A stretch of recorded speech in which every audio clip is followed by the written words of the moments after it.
condição humana. Então ele subiu aos céus, ficou à direita do Pai, como a gente reza no credo, não é? E aí Deus o glorifica, mas dessa vez, depois de todo o sofrimento, depois da cruz, depois do que ele passou, depois que viveu aquela máxima distância de Deus, ele é exultado pelo Pai, ele ascende ao Pai, ele retorna, e Deus o glorifica com a nossa humanidade. Quando Jesus volta aos céus, ele não nos abandona, ele permanece aqui conosco na igreja. Como que Jesus hoje permanece? Fala, Filó, aquele tempo o povo ia lá e conversava com Jesus, escutava, ele falava, mas hoje a gente tem como escutar, tem como conversar com ele? Jesus permanece vivo? Tem certeza? Aonde? Sacrário. E aonde mais? Na Eucaristia. Muito bem que a gente tem essas certezas, não é? É certeza mesmo? Isso é uma verdade no coração de vocês? É. Então Jesus questiona assim. Se isso é verdade, né, que ele fala, qual é a maior obra de Deus? Qual é a maior obra de Deus? Vocês acham que foi a criação? Não? A maior obra de Deus é a Eucaristia. Pode imaginar que aquilo que parece pão, tem gosto de pão, ali está Jesus vivo, e não está como uma coisa inerte, como algo que não se mexe, ele está ali vivo, respira, inteiro. Será que a gente pode imaginar que na Eucaristia ele está disposto, ele nos convida a vir até ele, para nós pecadores, para nos amar e para nos curar, para nos reconduzir? É muito grande tudo isso. E Jesus diz assim, naquele livro Ensine Ezo, ele diz, por que há tanta tristeza na minha igreja? Por que há tão pouca alegria entre o meu povo? Por que há tão pouca alegria? Porque verdadeiramente não se crê que eu estou vivo, à espera, ali, no sacrário, aqui em cada Eucaristia. Então por que há tão pouca alegria? Será que as pessoas de verdade acreditam que eu estou ali por amor? Que eu permaneci por amor, para alimentar vocês quanto tempo precisar, para estar aqui para ouvir, para te orientar, para caminhar? E Jesus diz assim, por que a ideia de paraíso é tão apagada da igreja?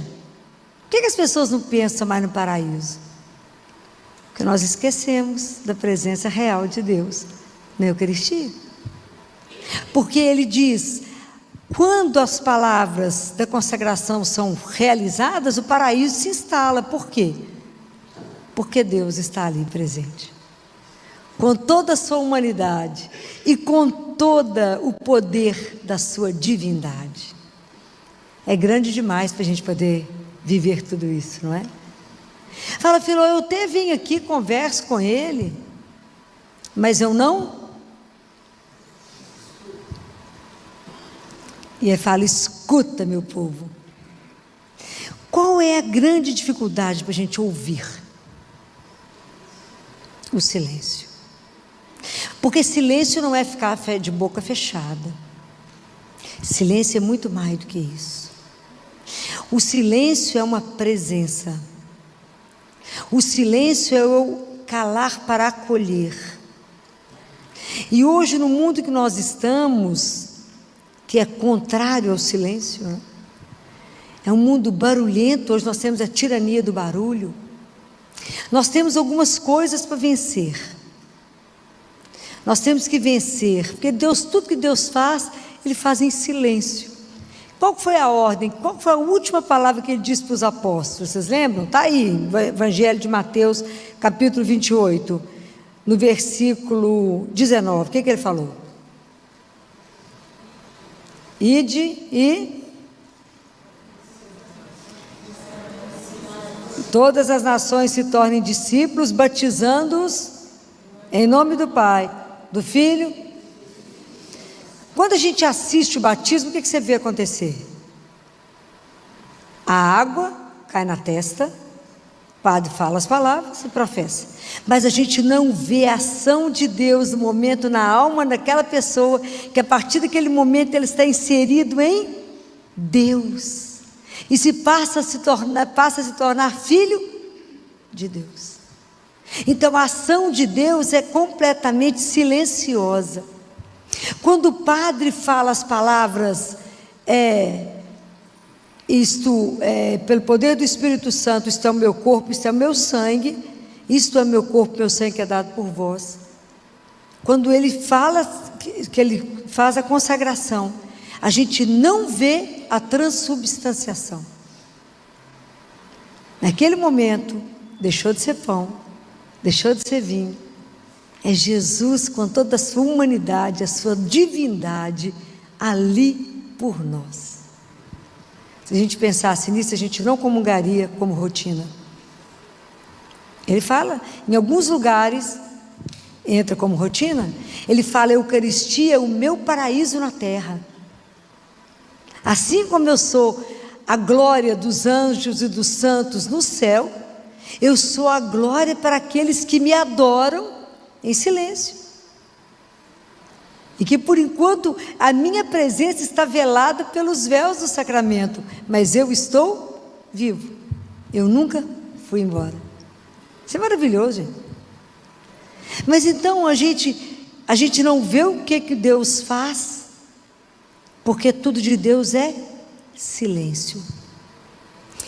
Quando a gente entra na casa de Deus para a missa, quantas vezes a gente percebe que a igreja está muito barulhenta? As pessoas esquecem diante de onde estão. E com a ausência da gente não mais fazer silêncio, nós estamos perdendo a noção do sagrado. Nós estamos distanciando do sagrado. A gente entra na igreja e não sabe como é que comporta, conversa tanto, fala tanto, mas não fala com Deus.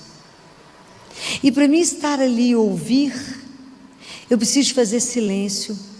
E o mundo hoje me faz, eu preciso fazer silêncio dos olhos, porque é tanta coisa que eu não queria ver. É tanta coisa para poder me chamar, para me distrair. Hoje o mundo não aplaude aquele que está calado, né? Mas aquele que tem muitas palavras, que tem muitas imagens, é tanta imagem que te dispersa. E da mesma forma que às vezes eu não quero ver, eu posso fechar os olhos. Esse é o silêncio que nos é permitido, que às vezes as imagens nos distraem de Deus. Às vezes eu não fecho os olhos para entrar. Hoje, qual é o lugar, além da Eucaristia, que Deus está presente? Em silêncio. Aonde? Que vocês podem afirmar que Ele está? Além do sacrário. Que ali está a Eucaristia, está Ele vivo. Aonde Jesus está agora presente? No seu coração. A gente tem consciência disso? Não. Porque eu preciso me calar para poder entrar em mim, para poder conversar com Ele. Então, as imagens me dispersam. Então, o silêncio dos olhos eu posso fazer aprendendo a fechar os olhos. O silêncio do ouvido é barulho demais. E tem hora que a gente trabalha sobre muito barulho. Então, vocês observam que a música Uma música que não diz nada, ela é barulhenta. E ela deixa as pessoas meio que entorpecidas. Às vezes você passa por algum carro e você fala, gente, é o som dentro do carro, né? Não, é o carro dentro do som. Como é que é? Como é que esse povo está dirigindo com esse barulho? Que deixa a pessoa desnorteada. Tem gente que não consegue chegar em casa e não ligar tudo na casa. Além de ligar a televisão, o som, ainda liga para um tanto de gente ao mesmo tempo. Olha a confusão. Porque é como se o som, o barulho, te entorpecesse, como se fosse uma droga, para não revelar, na verdade, o vazio que a gente é. Compreendem? Para a gente não se ver, para a gente não pensar. Então aquele tanto de coisa é ligado ao mesmo tempo, e é um tanto de nada. Agora a música, escuta um canto gregoriano, escuta um Mozart, escuta um Beethoven, e você chega lá no céu. Você entra na sintonia de Deus e reza. É algo impressionante. Porque tem missa que é tanto barulho, que você fala, minha nossa, onde é que eu estou mesmo? Como que é difícil colocar as pessoas em oração. Como é difícil. Jesus fala, escuta-me. Porque Deus fala no silêncio. Enquanto eu não me calar, eu não vou ouvir. Mas ele fala, Filó, mas eu vou fazer silêncio, eu fecho a boca. Deu certo? Por que não dá certo? Porque tem uma enxurrada de coisa dentro de nós. São muitas paixões. Então é tanto pensamento, é tanto sentimento, que você está até calado assim, diante do Santíssimo, a cabeça está longe. E Deus falando assim, vamos ver que hora que ela consegue calar, para que eu possa falar. Então, quando é que nós vamos ouvir a Ele? Quando eu for capaz de me libertando dessas paixões que não me levam a lugar nenhum. É um tanto de ilusão, um tanto de mentira, um tanto de nada que vai tentando encher a nossa vida e nos tira do essencial, que é Jesus. Então por isso que a gente fica tão quantas pessoas que vocês encontram que estão divididas, estão tão desorientadas, tão perdidas dentro delas mesmas, que é tanto barulho dentro delas. E a gente ainda tem a louca da casa, né, que é a imaginação, que põe a gente para pensar um tanto de coisa que não vai a lugar nenhum. Tem dia que a louca está pior do que o normal. Teresa de Ávila falava isso com Jesus, falava, hoje a louca está pior, a senhora amarra ela, porque senão não vai ter jeito. Porque você já acorda pensando em tanta coisa que nada acontece. Então a gente não consegue parar, a gente não consegue silenciar, a gente não consegue falar com Jesus, Senhor, que eu diminua para que o Senhor cresça em mim, me ajuda a morrer para esse tanto de nada, onde estou colocando as minhas paixões, aonde elas não vão resolver a minha vida. Eu não consigo dar o peso certo para as coisas. Então eu chego na igreja nesse tumulto, completamente dividida, completamente dilacerada, e falo que rezei. E falo, Deus não falou comigo. Tentou. Te garanto que Ele tentou, se esforçou. Então quanta coisa nós precisamos converter em nós, não é? Quanta coisa a gente precisa. Se a gente não toma consciência dessas coisas, a gente não consegue trabalhar o silêncio em nós. O silêncio, gente, ele é um desafio do mundo de hoje. Silenciar. O quanto é difícil. Hoje, quando vocês chegarem na casa de vocês, tenta não ligar nada. A gente fica perdidinho. Coloca o povo quieto dentro de um quarto, sem uma coisa ligada. O povo fica louco. Tira o celular da mão do povo. 5 minutos. O povo já nem o que faz com a mão, enlouquece. Como que nós estamos habituados ao barulho, à confusão, a estar sempre desviado do que é essencial? Qual é o modelo para nós de quem viveu em silêncio? Maria foi a mulher do silêncio. Tudo ela meditava. A gente não medita nada, porque não consegue nem prestar atenção, nem sabe o que escutou. Então guarda, a gente vive na pressa, e a pressa é inversamente proporcional à memória. Os dias que você não fizer lentamente, não tiver gargalhada, não tiver sorriso, não tem memória. Guarda para vocês verem, presta atenção. O dia que você encontrou uma amiga e riu loucamente, não sabia nem do que estava rindo, vocês nunca esquecem aquele dia. Os dias sem alegria, dias sem memória. O dia que a gente entender que Ele é a razão da nossa vida, a nossa história, Ele é a minha vida, o nosso amor, o ar que a gente respira, um Deus que eu posso vir e falar com Ele, conversar o que eu quiser, e se eu for capaz de aprender a silenciar, eu vou sair daqui com tudo dentro do meu coração para fazer. Qual é a razão da tristeza? Que Deus é esse que eu posso vir contar tudo, falar, me ajuda, me orienta, me encaminha. Mas se a gente ficar no barulho, falar, Senhor, fechei a boca, estou fechando os olhos, tampando o meu ouvido, me ajuda a fazer silêncio para te ouvir. Mata em mim, cala em mim tudo que está falando demais, porque não me leva a lugar algum. Há muitos anos atrás, 1969, um sacerdote que hoje depois virou um arcebispo famoso, ele era um jovem sacerdote, tinha um sonho de conhecer Madre Teresa de Calcutá.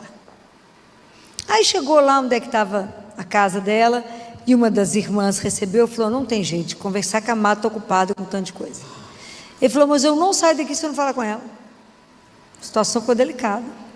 Foram lá falar com a irmã. Irmã, tem um jovem sacerdote que falou que não vai embora se não falar com a senhora. Aí disse que ela chegou daquele jeitinho dela, todo enrugadinho, sempre segurando um tercinho na mão. E o padre ficou pensando assim, o que eu vou contar para ela que eu faço? Todas as obras de caridade que eu faço, tudo que eu faço, tudo guardado na ponta da língua.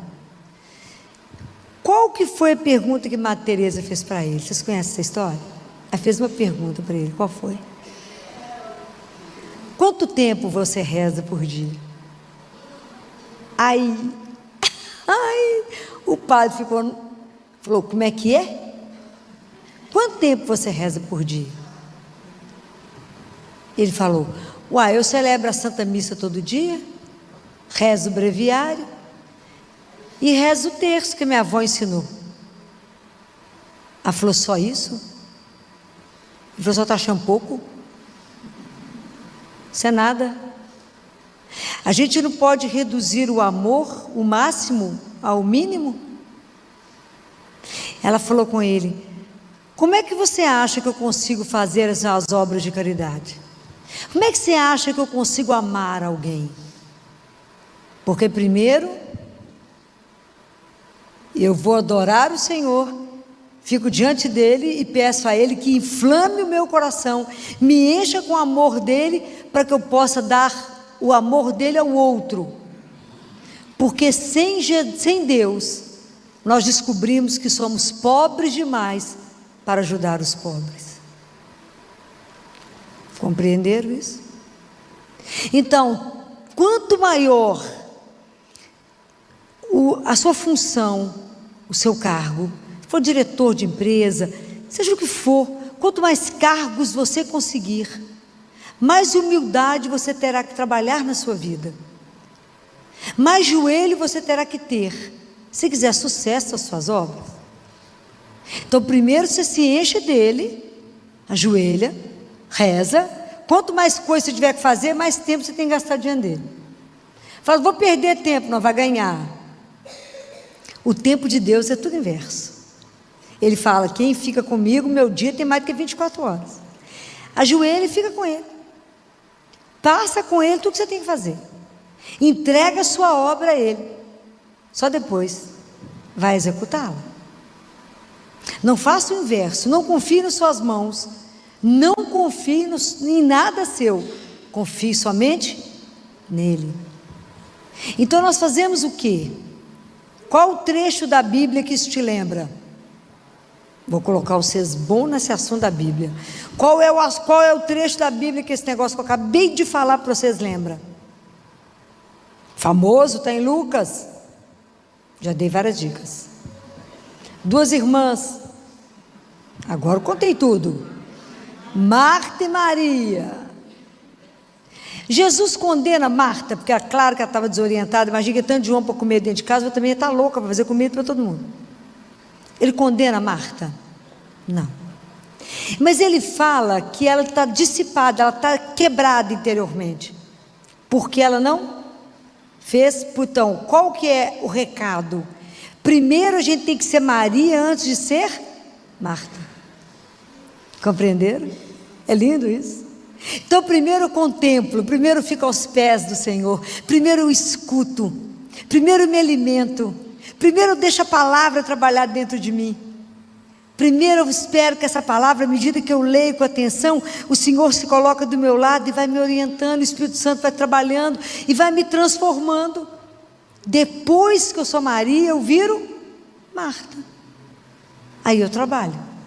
Mas tudo teria que começar com Ele e terminar nele. Tudo tem que ser convosco. Tudo, Senhor. Que eu faça tudo por Ti, contigo, para Deus, com Deus, por Deus. É assim. Mas a gente fica atordoado e quer fazer tudo para nós mesmos, para a nossa glória. E nós somos o quê? Nada. Mas é difícil tomar essa consciência. A Eucaristia é uma humildade. Imagina, Jesus está ali em silêncio, humilde. Imagina, ele se reduz ali e fica escondido, esperando a migalha do nosso amor, da nossa visita, e lá vê-lo. Um ato de amor nosso que fala assim: ei, só vim te dar um beijo. Ei, Jesus, Senhor, meu amor, só vim cá falar muito obrigado. Compreendem? Como é que nós estamos longe de viver de verdade essa beleza incondicional, que é Deus, que se faz presente, continua conosco, vivo, desde que nunca veio, nunca mais foi embora, porque Ele sabia que se a gente não se alimentasse, que se Ele não permanecesse, a gente não voltaria para casa. Com Ele vivo, nós estamos nessa peleja até hoje. O povo de Deus, o bando de cristãos que mais está morto do que vivo. Uma fé que não contagia ninguém. Como é que eu vou falar? Como é que eu vou anunciar a todos, ensinar as coisas de Deus, que a gente não conhece nada porque não estuda? Não participa dos sacramentos da intensidade que tem que participar. Anunciar o quê? Se a gente mesmo está todo mundo abatido, desanimado, falando: ah, que luta, ó vida, ó céus, ah, que dificuldade. Nós cristãos deveríamos dançar o dia inteiro, falar: Jesus permanece comigo, vivo. Então qual a dificuldade que eu tenho? De crer, de confiar que Ele está vivo. Que o dia que a gente acreditar de verdade em Deus, qual a dificuldade nós passamos a ter? É nenhuma, porque em tudo eu vivo para Ele. Então viver para o Senhor, levantar de manhã, agora que eu levanto, eu acordo pela manhã e falo: tudo no lugar, nada doendo, nada de pé, marido do lado, todo mundo que eu amo, ninguém no hospital internado, falo: à sua disposição, só para te amar e servir, não tem mais nada para fazer, só para ser. Com alegria de saber que Deus é vivo, que essas histórias não são uma história de mentira. Está escrito na carta aos Hebreus, capítulo 6, versículo 19. Lê lá. Que a nossa esperança tem um nome. Então a nossa esperança, ela é uma âncora. A nossa vida tem que ter uma esperança. Nós temos que estar ancorado e ancorado em Deus. Jesus é minha âncora. Então o mundo pode bater, venta daqui, venta dali. Tem dia que está mais tumultuado, tem dia que está menos. Mas quem tem a última palavra de tudo é Ele. E a nossa vida é eterna. Ele nos criou para a eternidade. Somos filhos amados. Essas verdades vocês têm que carregar dentro de vocês. O dia às vezes está meio nublado, você fala com Ele: mas o sol que me ilumina está comigo. Deixa o mundo nublar. Mas Ele que é o meu sol permanece comigo. Ele que é o meu sustento, que é a minha força, que é a minha alegria, a minha coragem, aquele que me faz dançar no Espírito. Aquele que fala: não desanima não, menina, nós estamos juntos, vai tão firme, bora. É assim que a gente tem que caminhar. O cristão, a segunda marca do cristão, qual que é? Já falei milhões de vezes. As pessoas têm que te reconhecer pela alegria. Como é que cristão pode ser triste com Deus vivo? Está morto, né? Para mim, por que você é feliz de jeito? Vive rindo. Porque Jesus está vivo. E Ele me ama. E a minha vida é eterna. Ah, que escândalo. O dia que a gente tomar posse dessas coisas, acreditar nisso de verdade, essas igrejas não vão caber. Aproveite quando a igreja é vazia, você pode visitar Jesus várias vezes. Porque eu digo o povo descobrir que Ele está vivo, que pode ir lá conversar com Ele, ficar lá e escutar, nós não vamos conseguir hora para sentar lá. Aproveita que o povo ainda não acredita. Vocês não estão na luta para que a igreja fique cheia. Então, é maravilhoso entender tudo isso. É maravilhoso quando Ele fala, e eis que estou convosco todos os dias. Não, esse é o bálsamo da minha vida. Eis que estou convosco todos os dias. Ele não pulou nem um dia. Nem sábado, nem domingo, nem dia santo, nem feriado, nem pandemia. Se você tivesse abandonado a gente na pandemia, nós fomos da linha de frente que estava no hospital todo dia, enfrentando o que enfrentamos. Se Ele não estivesse conosco, o que seria de nós? Eu falava com o povo no CTI, gente, presta atenção, não olhe para os lados, olhe para frente. Hoje nós somos igual o Moisés, olha para frente, não olhe para as baleias, tubarão não olha para frente, que nós vamos atravessar esse tumulto, e atravessamos, pela graça de Deus. Na equipe de CTI, ninguém adoecer lá na Santa Casa, foi espetacular. A gente dar conta de tudo, foi só na graça. Só na graça. Mas antes, sabe o que a gente fazia? Nós tínhamos um grupinho. A gente ajoelhava na porta do Colégio Arnaldo, lá na capela, e rezava de joelho na porta de uma igreja fechada, chorando, com Nossa Senhora. Até hoje eu choro quando lembro dessa cena, que eu ficava emocionada da gente ficar lá de joelho, a rua deserta, igreja fechada, e falava com Jesus, o Senhor preso aí, e nós de cá. Nós precisamos do Senhor, mas estão nos negando isso. Precisamos do Senhor. Nos dê força para ir para o hospital, dar conta de tanto problema como vamos dar, sozinhos, não podemos ir, mas o Senhor disse que estaria conosco. Quando eu consegui comungar de novo, achei que eu morreria de tanto que eu chorava, saber que eu estava com Ele de novo, ali, né, vivo, nos consagrando, nos segurando mesmo, porque não foi brincadeira. Então eu lembro do dia que a gente estava lá discutindo alguns casos, era um sábado, quando de repente eu escutei um saxofone. Tinha um abençoado um sacerdote, com um músico, na porta da Santa Casa, e ele elevando o Santíssimo para os abençoar, e alguém tocando o saxofone. Chorou, todos que deram conta de saber que tinha isso. Nós paramos toda a discussão, fomos para onde conseguia ver, né, que ele estava com o Santíssimo dando a bênção, e alguém tocava um sax. Foi um bálsamo, foi entender exatamente isso aqui. Eis que estou convosco todos os dias. Isso é simplesmente maravilhoso. Então nós precisamos de pedir a Jesus essa noite a graça da oração. Jesus precisa nos ajudar a rezar mais. Nossa vida de oração é ruim, é curta, é rapidinha. A gente precisa aprender a rezar, a meditar a palavra. Por isso nós precisamos da graça de Nossa Senhora nos ajudar a silenciar de verdade, a fechar os olhos para não ver um tanto de coisa que nos dispersa, a fechar o ouvido para não ficar ouvindo barulho, mas fechar em Deus e pedir a Ele: Senhor, me ajuda a fechar tantas tempestades dentro de mim, tanta preocupação que de nada, me ajuda, porque eu quero ouvir somente o Senhor. E meu coração não vai sair daqui desorientado e apavorado, porque toda oração que você chega na igreja para rezar e sai pior do que entrou, você não rezou, não encontrou com Ele, porque o Senhor é a nossa paz. Sabe aquela paz e aquela alegria que o mundo não entende? Está tudo do avesso, você está naquela alegria e fala: não é normal. É normal, por causa dEle, compreendem? E somente dEle. Então eu tenho que pedir a Ele essas graças, né? Pedir a Ele que nos ajude a viver de verdade a graça da presença dEle, nos dá a graça do temor, que é o respeito, voltar a entender que é tremer as pernas na hora da Eucaristia, que é Deus vivo que eu recebo. O dia que a gente acreditar nisso, gente, nunca seremos a mesma pessoa.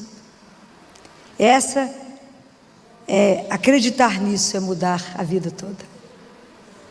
E antes de encerrar, eu quero dizer para vocês que na primeira leitura de domingo, que foi Atos, alguém lembra? Ninguém lembra, né? Ah, parabéns! Já está aprendendo que foi em Atos. Teve alguma coisa que te chamou atenção lá? O que os discípulos fizeram? As pessoas perguntam assim para nós: por que vocês fazem novena?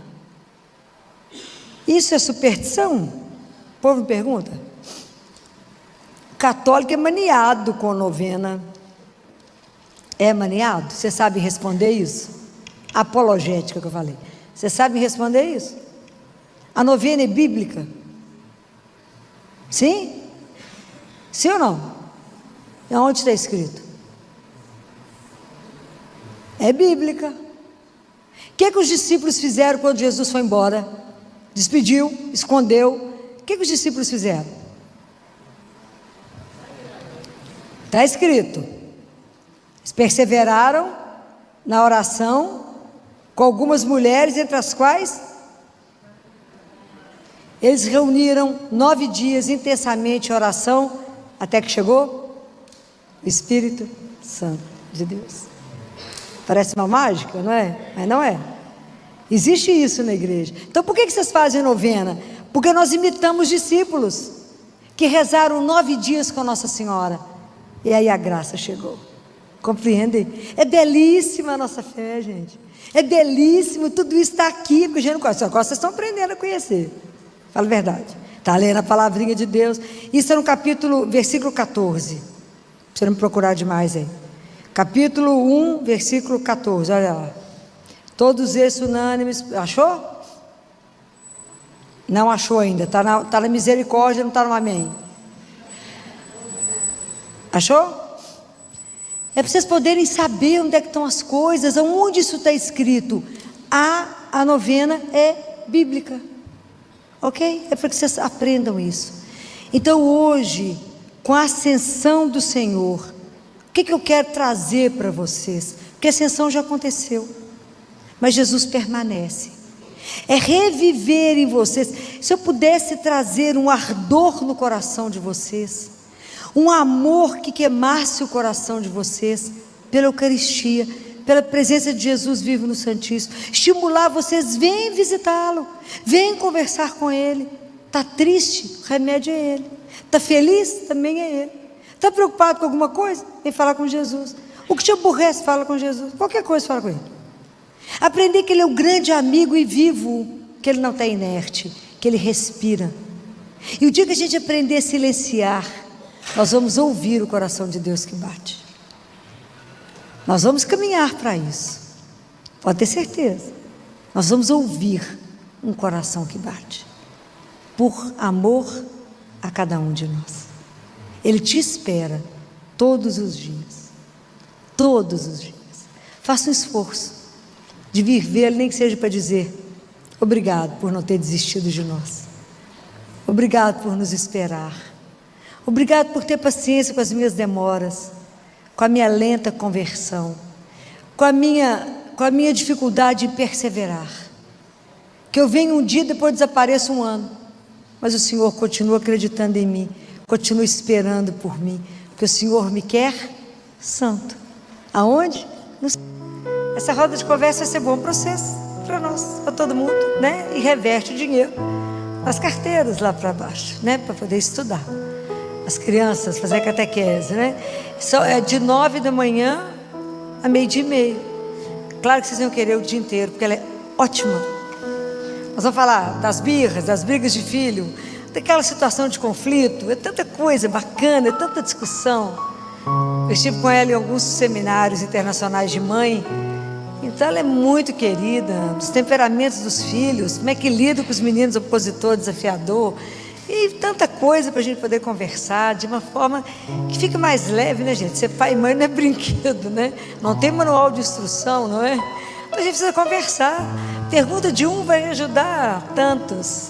Então eu espero vocês aqui, que a gente vai resolver um monte de coisa ao mesmo tempo. A gente ajuda lá e nos ajudamos, né? Então vai ser dia 16 de setembro, de 9 a meio-dia e meio aqui. Vamos sentar aqui e conversar, tá? Eu espero vocês. Essas mulheres maravilhosas vão conversar bastante. Imagina juntar mulher 3h30, é nada, né? Uma gota. Que é uma gota, 3h30, só é nada para a gente conversar, né? Mas é pelo menos deixar um desejo da gente poder encontrar mais, né? Ô Filó, a gente estuda para tanta coisa nessa vida, né? Uma vez eu vi uma mãe falando, eu estudo para tanta coisa, mas nunca tinha estudado para a educação dos meus filhos. Como é importante, né? E é tanta coisa. A Isa fala disso do caminho dela, né? Quando ela teve filho, ela falou: mas eu vou ter que estudar esse negócio aqui, que eu não estou dando conta, não. Porque os meninos desafiam ele. Porque quando você tem filho, o menino faz o espelho voltar para você e revela quem você é. Não tem manual. O crescimento da parentalidade não é fácil, né? Porque a criança... Mas a criança ela tem um poder encantador, né? Ela tira de nós o que a gente não imagina que a gente tem de melhor, né? Mas é um desafio. Ver alguém crescer, participar disso, é maravilhoso. Mas tem hora que dá um nó. E o mundo hoje está muito desafiador.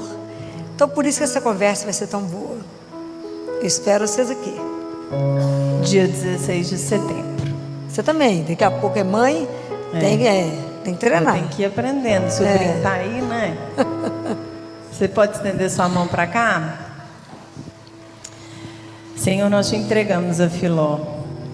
Nós que já rezamos para os nossos corações, em agradecimento ao que o Senhor fará, nós te entregamos essa tua filha e serva, Senhor.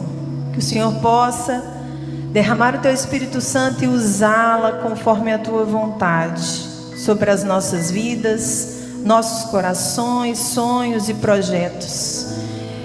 Que o nosso coração seja terra fértil e boa, que não falte em nós força de vontade para colocar em prática aquilo que o Senhor nos pede, uma verdadeira mudança de vida. Eis-nos aqui, por isso usa tua filha.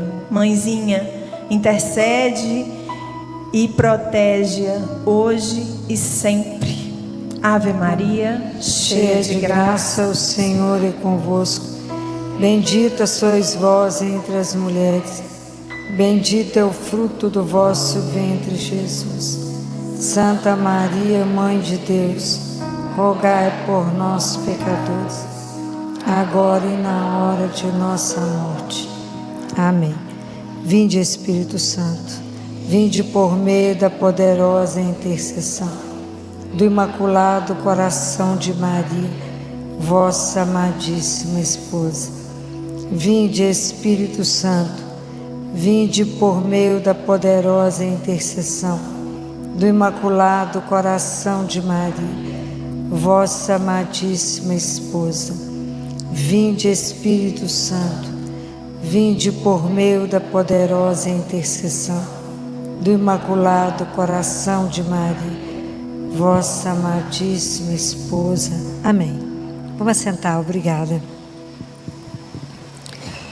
Jesus fala, né, com um místico que a gente deveria chamar várias vezes o Espírito Santo no dia, através do coração imaculado da mãe dele. Que a gente esquece, né? Às vezes, numa situação difícil, vai tomar uma decisão, pede o Espírito Santo através do coração dela, como nós acabamos de rezar. Muito bem, vamos rever algumas coisas do Evangelho de Mateus. Quem está com a Bíblia, Mateus capítulo 16, a partir do versículo 21, que foi o Evangelho de domingo, para a gente conversar um pouquinho. O contexto desse Evangelho, vocês lembram, no outro domingo, Jesus tinha estava lá em Cesareia de Filipe e perguntou para os discípulos que eles falavam que eram ele. Eles falaram: estão falando que o senhor é um profeta, Jeremias, João Batista, etc. Elias. E ele perguntou: quem eu sou para vocês? E Pedro dá aquela declaração de fé maravilhosa e fala: Tu és o Cristo, o Filho de Deus vivo. Depois disso, eles estão lá.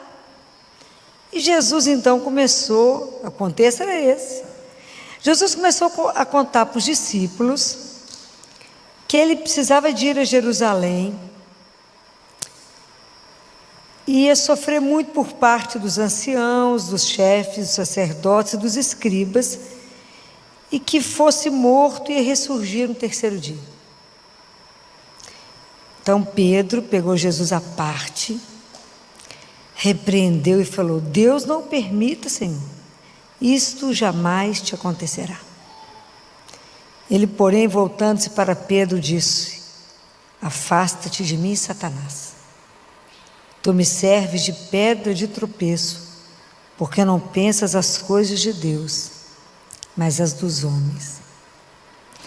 Vamos entender esse contexto aqui.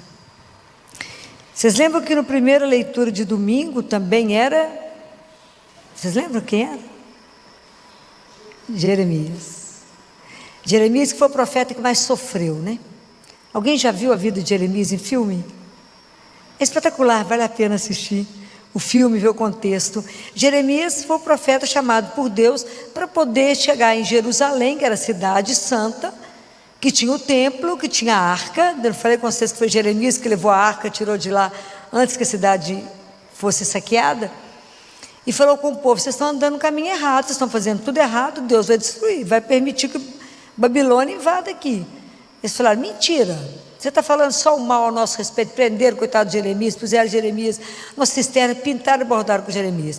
Então ele sofreu demais, porque ele falou a verdade. E eles falaram: não tem problema nenhum, nós temos o templo. Basta ter o templo? Fazendo um outro parêntese, o evangelho de domingo, de sábado, alguém assistiu missa sábado? Também eu vou perguntando para vocês, né? O que vocês assistiram sábado? Você lembra o evangelho de sábado? Não? Foi a parábola dos talentos, né? Então, que o dono da propriedade pegou 3 homens e deu para um 10, outro 5, outro 1 talento. Então, se vocês lerem com atenção aquela parábola, vocês vão ver que os 3 conheciam o patrão, conheciam, mas eles não tinham relacionamento com ele, porque o terceiro, vocês lembram qual que é a frase que ele fala? Ele fala, ele tinha medo de Deus. Ele falava: porque eu sei que o Senhor é justo, o Senhor tira, o Senhor é exigente, etc. Então eu enterrei o talento. Mas na verdade, isso é um chamado para nós. Então não adianta eu ter o templo, não adianta eu vir à igreja, não adianta eu assistir à missa, eu preciso, só isso, eu preciso de um relacionamento pessoal. Compreendem? Então não adiantava só ter o templo, eles achavam que a segurança deles estava que tinha o templo. Os babilônios chegaram lá, acabaram com o templo, quebrou tudo, pôs fogo em tudo, destruiu tudo. Então por que Jesus até foi confundido com Jeremias? Porque Jesus também tinha que ir a Jerusalém e falar a mesma coisa. Jesus foi anunciar o reino de Deus. Jesus foi anunciar um reino de amor, de verdade, de igualdade. O pessoal aceitou? Não. Vocês são filhos do Altíssimo, nós temos um Pai. Crucificado, matado. Então, quando Jesus, por isso que Jesus é até confundido com Jeremias. O pessoal fala: não, eu estou falando que o senhor é Jeremias, ou um dos profetas, por causa do sofrimento. Então vocês imaginem, Jesus conta tudo que vai acontecer. Pedro, de uma ousadia que eu fico encantado com ele, chama o Filho de Deus, o próprio Deus num canto, e repreende. Filho de Deus. A gente não tem dimensão do que ele fez, não. Ele chamou Deus no canto e falou: que isso? Fica contando essas coisas para os outros, não é? Não vai acontecer nada. Nós vamos ficar aqui no barco, vendo o pôr do sol. Jesus fala o que com Pedro? Uma das frases mais duras do evangelho: afasta-te de mim, Satanás. Por quê? Vocês compreendem isso? Por que Jesus foi tão duro com Pedro? O que vocês compreendem disso? O que Pedro, eu tenho que ajudar vocês a pensar. Vocês não podem ficar lendo a Bíblia como se isso aqui não é um livro de historinha. Essa história é a carta da nossa salvação. Por que Jesus repreendeu Pedro? Quando Pedro não quer que Jesus vá até Jerusalém, ele não quer que Jesus faça o quê? Jesus veio ao mundo para nos tirar do reino das trevas, do pecado, e levar para o reino de luz. Quando Pedro não quer que Jesus faça isso para nos salvar, ele está indo contra o plano da salvação de Deus, inclusive da ressurreição. Então ele falou, vai não, e qual o papel de Pedro era qual? Satanás, que não queria a nossa libertação. Jesus veio aqui para nos livrar do pecado, nos livrar de todo tipo de sofrimento. Compreendem aqui a dimensão do que Pedro fez? Ele falou, vai lá não salvar esse povo. Não, Senhor, a gente fica aqui, no boa com o Senhor. Não vai lá sofrer, muito menos ressuscitar. Jesus falou que ia ressuscitar. Pedro falou, não, mexe com isso não. Em outras palavras foi isso. Então ele estava falando o que Satanás falaria com ele. Vai lá nada. Vai se envolver com esse povo, sofrer por causa desse povo, não. Compreende porque Jesus chamou ele de Satanás? Porque estava indo contrário a tudo que era o projeto de salvação de Deus. Agora entenderam a frase? Porque a gente repete, o que acontece com a palavra de Deus? A gente acha que conhece ela. E vai repetindo, mas não sabe o que está falando. Por isso que de vez em quando eu paro vocês para poder entender. Então Jesus, ele é um educador como ninguém, né? Ele aproveita essa gafe de Pedro, né, gente? Chamar a atenção do Filho de Deus e nos ensina.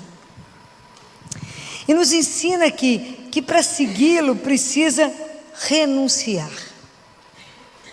Renuncia a si mesmo. Não, o povo até arrepia. Essa palavra não é boa, Filó. Que assunto que é esse, gente? Que não podemos falar de outra coisa? Guarda uma coisa. Todas as vezes que vocês escutaram a palavra renunciar, ela significa o quê? Nada. Renunciar significa, vocês nunca mais vão esquecer isso. Quando eu me renuncio, eu esvazio de mim. Renuncia a si mesmo, ao ego inflado, a tudo que tem que sai do eu para o nós. Qual que é a maior batalha que nós temos que vencer? Somos nós mesmos. Essa é a grande guerra, gente. Por isso que o reino de Deus vem à força, porque ele tem que trabalhar em nós, porque tudo eu quero fazer daquilo que me agrada. Imagina o que é a religião que Jesus vem trazer para nós, a orientação que ele vem trazer, é uma coisa alucinada. Então, guardem isso, eu renuncio a mim, significa que eu me esvazio para poder me encher, isso significa conversão, entendeu? Eu me esvazio do meu nada para me encher de Deus, esse é o processo da conversão. O duro é renunciar, ok? Essa é a nossa grande guerra. É por isso que Paulo fala na carta dele, o cristianismo é uma religião de mudança de mentalidade. Enquanto eu não compreender na minha mente, eu não começar a mudar, eu não sou transformada. Porque se a gente não pode pegar isso aqui e tentar viver sem compreender. Então Jesus me convida a olhar para quem hoje? Para mim. Porque quando hoje nós vamos falar do sofrimento, o que vale o homem ganhar o mundo inteiro se ele perder a vida? Perder a vida. Quem pode te dar a vida? Só Deus. Só Ele pode nos dar a vida. Foi o que Ele nos deu. E uma vida de uma proposta que já não tem dimensão, que é eterna. Então, nenhum ser humano foi preparado para sofrimento, ok? Nenhum de nós nasceu com a capacidade de sofrer. A gente vai adquirindo à medida que sofre. Mas falar, nossa, de espontânea vontade eu procurei sofrer. Não, não é isso que Jesus veio fazer. Aliás, a vida toda que Ele passou por aqui, o que Jesus fez foi lutar contra o sofrimento, né? Libertou tanta gente, aliviou tanta gente, ajudou tantos. Então, existe um tipo de sofrimento que é aquele que é causado por nós mesmos, pelos nossos pecados. Estou falando mentira? Eu tenho um sofrimento que eu sou apegado demais. Então eu tenho um apego desnecessário, um apego para além. Então esse apego me faz sofrer. Vide separação de herança pós-morte. Estou falando mentira? Quantas famílias em guerra, inimigas, mas esse pedacinho tem que ser meu. Vai levar o que mesmo? Nada. Então o nosso apego exagerado traz dor, traz sofrimento. O nosso egoísmo, a inveja, olha para a vida do outro, vê um colega de trabalho sobressaindo, você começa a minar a vida do outro até destruir ele. Estou falando mentira? Não, estou não. Então começa a observar o nosso comportamento, como é que isso gera doença em nós, como é que isso gera sofrimento em nós. Né? Tudo tem que ser para mim, tudo tem que ser voltado para mim. Se tem uma rodinha de pessoas conversando, se eu não for o centro da atenção, eu fico deprimida. Porque tem que ser, a última palavra tem que ser minha. Por causa de quê, minha filha? A gente pode ser aberto a escutar várias coisas e ser flexível e abrir. Então, quanto sofrimento, eu não me amo, eu não me aceito, como é que eu vou fazer isso no meu meio? Não vou aceitar o outro. A pessoa ressentida, ela gera ressentimento. A pessoa infeliz faz os outros estar perto dela infeliz. Observa um povo do bem, um povo feliz. Do lado dela é só alegria. Começa a observar. Tem gente que está azedo desde a hora que levanta até a hora que dorme. Coisa louca, né? Faz mal para ele mesmo e para todo mundo que está perto. Não tem uma palavra agradável. Tem gente que não consegue ter uma palavra agradável, pelo amor de Deus. E se você fala assim, não, fulano está tão bonito, mas acabou de destruir o outro naquele momento do mas. Então, quanto sofrimento pela língua. Né? Diz São Tiago, o dia que a gente aprender a conter a língua, quanto sofrimento, quanto desentendimento, quanta briga, tanta confusão, porque falou mais do que devia. Quanto problema.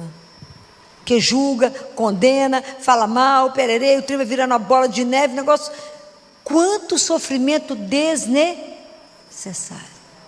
Isso não é um sofrimento que nos redime, isso é uma carga para mim deixar. Está errado.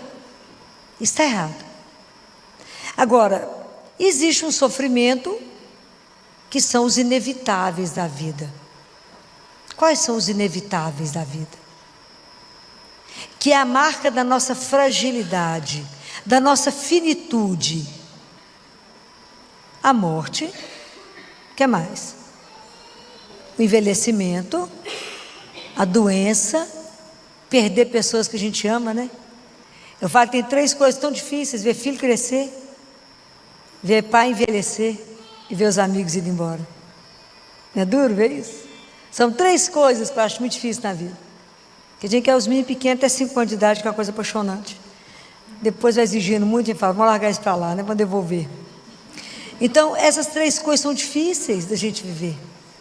Então, todos nós vamos envelhecer. Não, uns morrem antes, né? Acontece alguma coisa, mas a gente envelhece, adoece, perde pessoas que amam e sofre.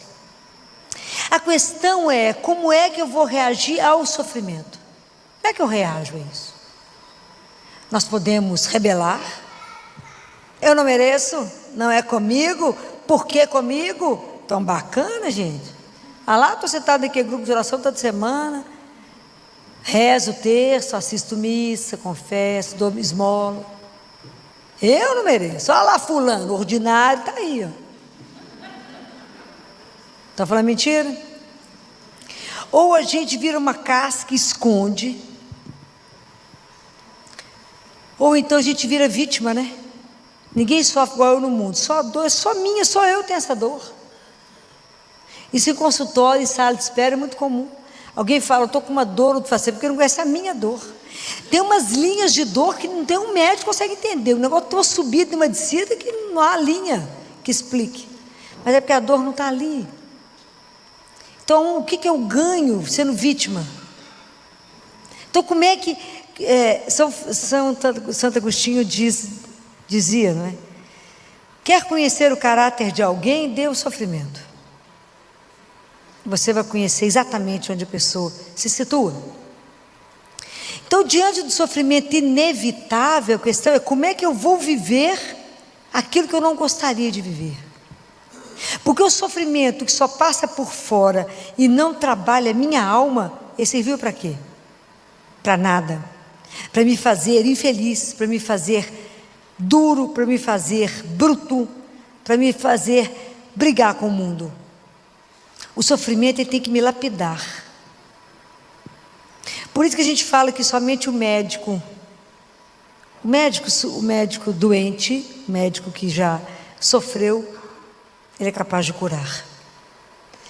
Porque a dor é uma coisa só do outro, ou só sua. Ninguém vive a sua dor, e você não vive a dor do outro. Então não adianta falar, fulano, no seu lugar eu farei tal coisa, não, a dor é dele.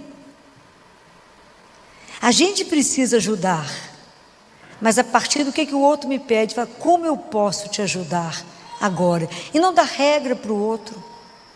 A forma particular de cada um viver a dor. Não tem receita, nós não nascemos preparados para o sofrimento. Mas como que a minha presença pode ajudar? Porque tem coisas que eu posso evitar na vida do outro. Aquilo que eu falei com vocês, o cristianismo é uma religião que me faz ver o outro, porque como é que eu amo a Deus? Atento ao sofrimento do meu irmão. Tem coisas inadmissíveis, que é a questão de dignidade. Ele é meu irmão, como é que eu deixo alguém falar comigo, eu estou com fome, me dá uma ajuda? Dá ajuda não? Sai do seu carro, vai lá e paga uma marmita, faça a coisa direito, é seu irmão.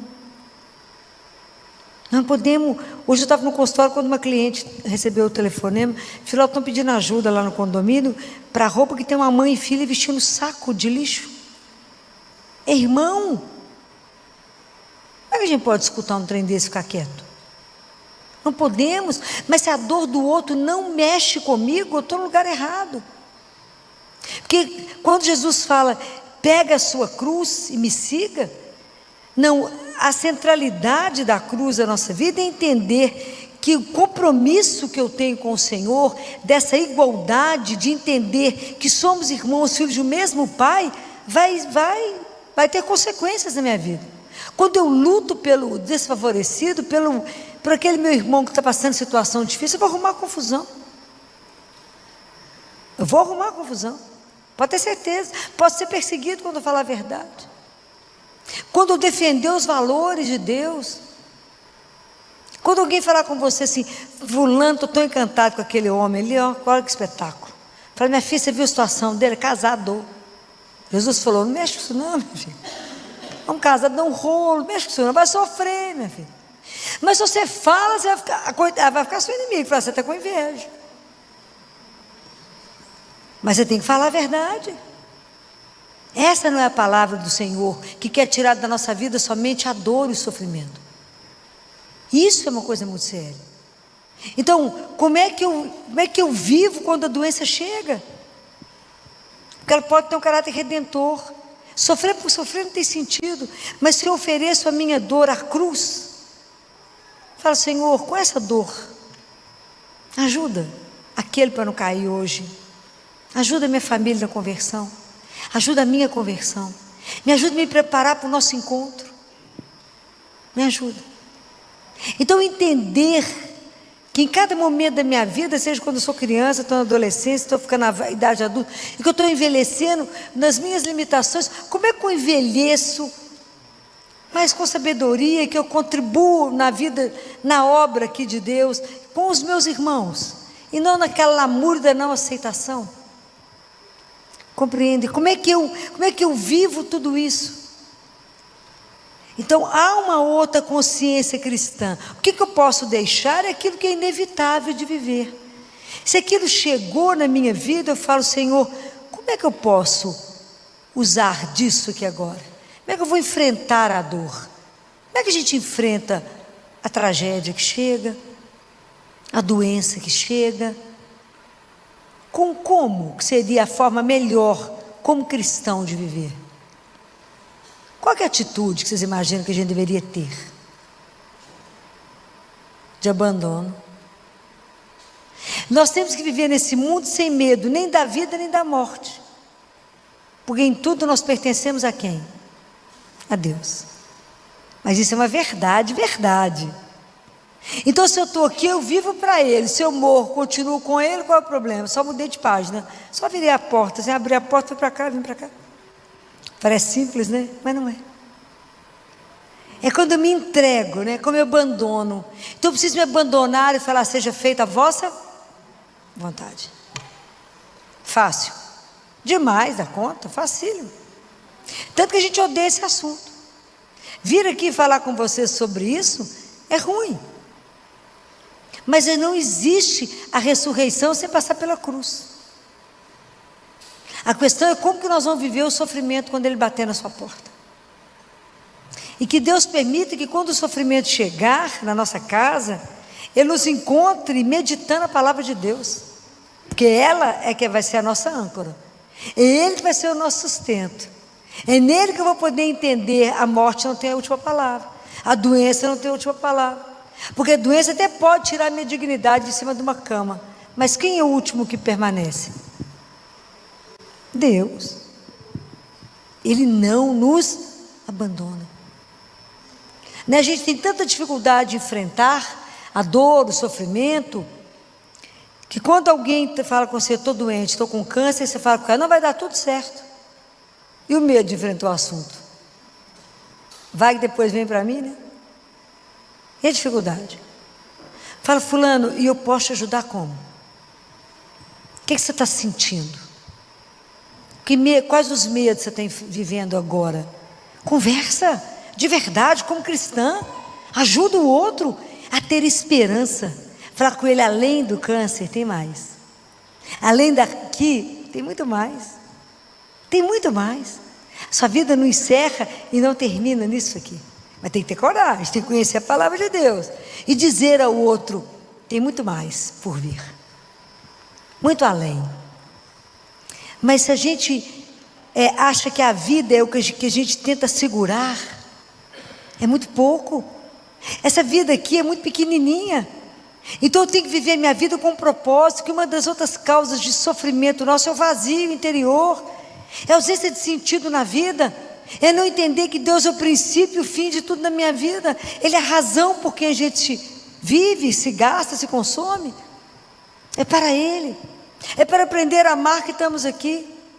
Aprender a nos amar, a nos aceitar, a nos respeitar, a falar com Ele: Jesus, na hora que a gente comunga, fala: Senhor, me ajuda a me ver, revela para mim os meus pecados, me ajuda, põe luz na minha vida onde o Senhor não entrou, e me ajuda, não deixa, eu falei com vocês semana passada, essa obra inacabada, que o Senhor faça em mim aquilo que o Senhor sonhou um dia, mas que na hora que eu estiver diante do Senhor, na hora da minha morte, que o Senhor me chamar, eu esteja de pé diante de Ti e falo: eis aqui, estou aqui, cumpri o que eu vim fazer, sem medo.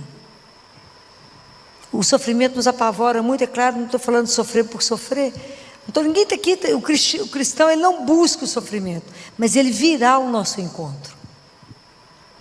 Então Jesus hoje nos convida a nos ver e fala: renuncie.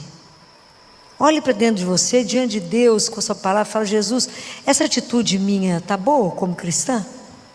É assim? É assim mesmo que eu devo conduzir? Que atitude eu tenho diante do outro? Eu posso passar diante do meu irmão e falar: eu não tenho nada para te dar agora?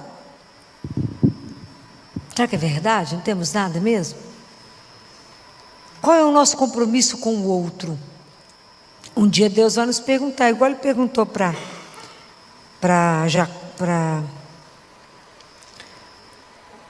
esqueci. Agora Ele disse: onde está o teu irmão? Ele falou: não estou sabendo não, tinha acabado de matá-lo.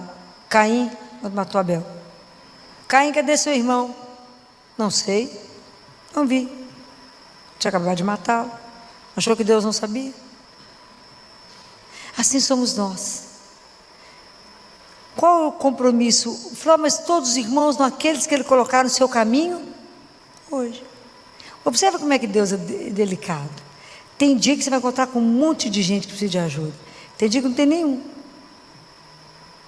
Mas aquele dia que Ele que mostrar aquela pessoa, esteja aberto para falar: oba, Vou tirar esse menino desse sofrimento, essa dor eu posso aliviar. O que eu posso fazer para mudar a vida do outro? Esse é o nosso compromisso. Assim como Jesus passou pelo mundo aliviando a dor e o sofrimento, qual que é a nossa função se a gente quer ser cristão? Passar pelo mundo diminuindo a dor e o sofrimento. Sempre falei isso lá no hospital com os residentes. Se a gente levanta de manhã, vem para o hospital e não tem a capacidade de diminuir a dor e o sofrimento de alguém, ele resolveu o que levantar? Nada. Nós estamos aqui para aliviar a dor e o sofrimento do outro. Para isso decidimos ser médico. Mas se eu não sou médico lá no hospital e vejo alguém com sofrimento na rua que eu encontro, eu posso ser capaz de ajudá-lo. Às vezes é um abraço, às vezes é uma palavra, às vezes é lembrar a ele que nós somos irmãos, temos o mesmo pai. Lembrar para ele a dignidade dele, dizer para ele: você vai encontrar alguém um dia que vai enxugar as suas lágrimas além de mim. E que nunca mais será dor, sofrimento e ausência, porque Deus venceu por nós. Ele veio nos buscar, nos resgatar. E somos filhos do Altíssimo, chamados a uma dignidade que não tem tamanho. Então eu não posso permitir você vivendo desse jeito, porque a sua dignidade de filho de Deus, meu irmão, eu não posso deixar isso. Você é meu irmão. Então eu tenho que tirar você daqui, ó. Tem que fazer uma comida para você te colocar de pé. É assim. Mas não teve ninguém para gritar por ele. Você grita sozinho por um tanto. Liga para os amigos e fala: gente, vem cá socorrer fulano. Eu trouxe uma coisa, outro trouxe outro, outro trouxe outro. Dá dignidade primeiro, restaura, depois fala: temos o mesmo Pai. Assim nós vamos levar a vida. Claro que vamos ser perseguidor, sem ilusão. Se o mestre foi, nós seremos. Quando vocês olham para a cruz, qual a imagem que dá para vocês? O que vem no seu coração?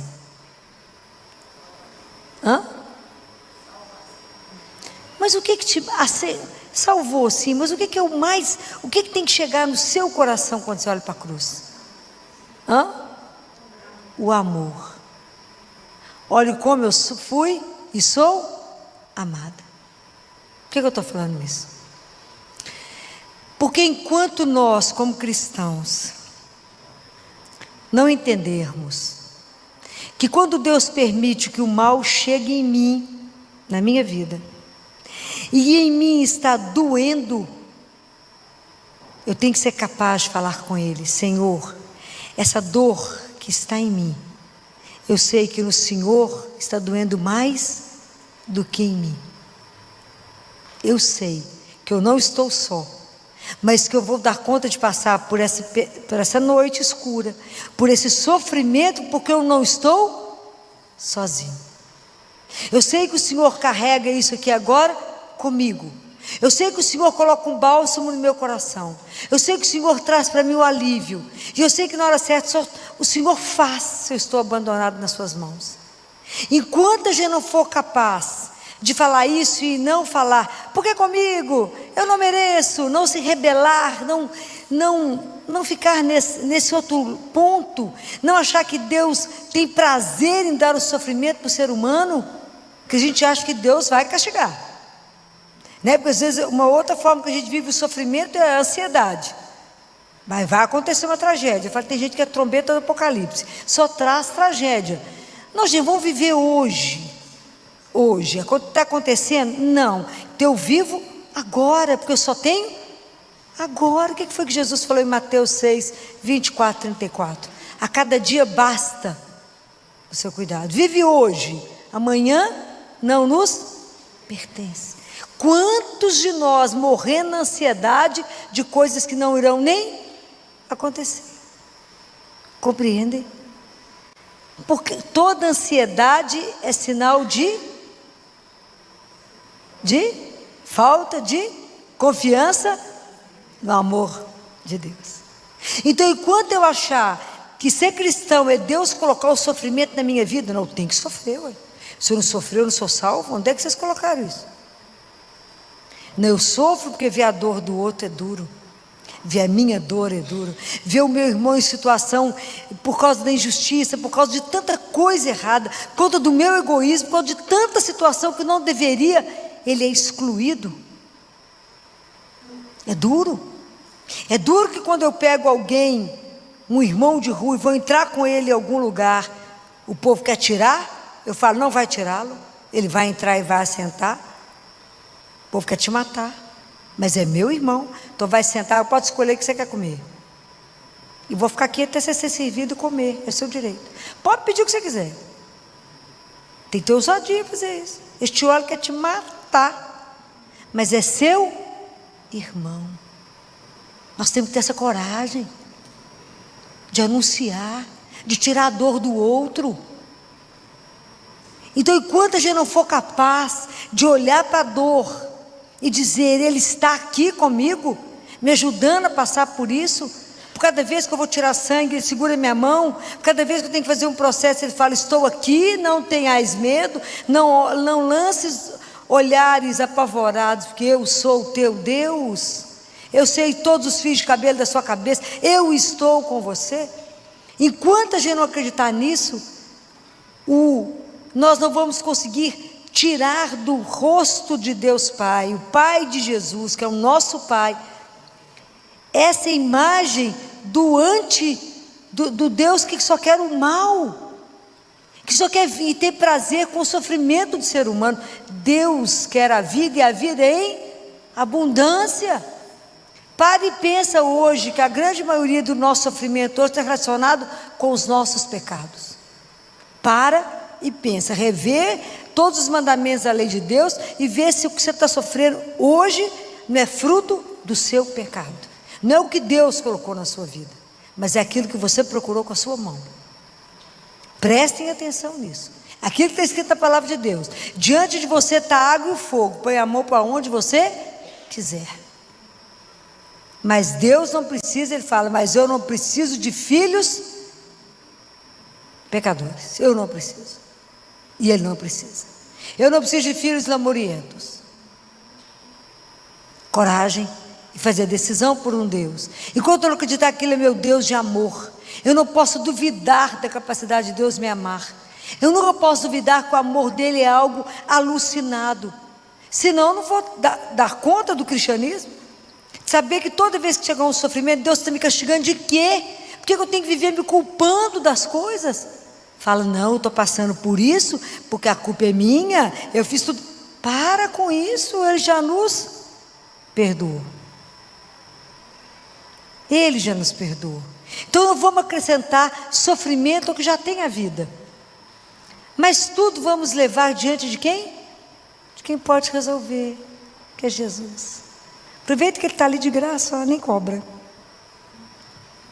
De graça. Vai lá e leva a sua dor, leva o sofrimento. Fala, me ajuda a viver isso com dignidade. Me ajuda a sofrer com dignidade de filho. Me ajuda. E que até no meu sofrimento eu te revele. Eu possa dar testemunho de que a morte não vai ter a última palavra. Que eu possa viver o sofrimento, até das pessoas que eu amo, ali, de pé, porque eu sei que terá o Senhor de lá para acolher, receber um abraço e dizer, vem para aquele lugar que eu te preparei. Mas eu preciso dar testemunho disso, não podemos ter medo. Então que Deus nos dê a coragem de entender que a vida que Ele nos propõe é algo espetacular. A vida, com V maiúsculo. E que a gente não reduza a nossa vida a essa vidinha que a gente tem aqui. E que a gente não tenha medo da dor e do sofrimento, mas que a gente encare ele de frente. Não porque a gente é poderoso, não porque a gente é forte, mas pela consciência de que eu tenho, que Deus falou, eis que estarei convosco todos os dias. E Ele nos ama infinitamente. O amor de Deus por nós é um amor de eternidade. E só Ele sabe quantos fios de cabelo tem na cabeça de cada um de nós. Só Ele sabe a angústia que hoje a gente carrega no peito e quanto sofrimento desnecessário. E Ele quer nos libertar